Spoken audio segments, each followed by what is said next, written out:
আলাইকুম ওয়া রাহমাতুল্লাহি ওয়া বারাকাতুহু।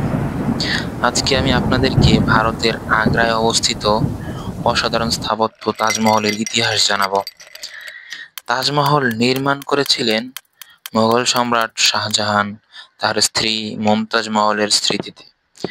১৬৩১ সালে মারা যান তিনি। ১৬৩২ সালে শুরু হয় এর নির্মাণ কাজ, যা প্রায় ২২ বছর ধরে চলছিল। সাদা মার্বেল ব্যবহার করে বানানো এই সৌন্দর্য প্রেমের এক চিরন্তন প্রতীক। তাজমহল তার গম্বুজ, মিনার ও বাগানের জন্য বিশ্ববিখ্যাত।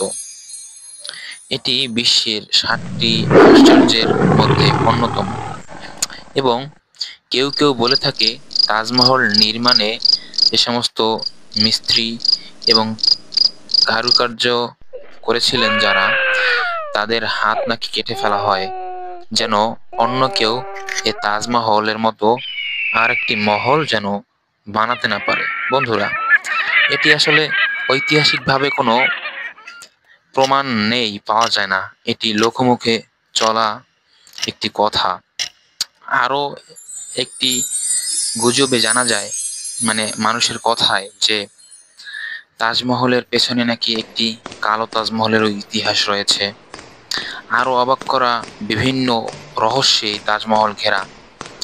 আপনার মতামত আপনি কমেন্টে জানান।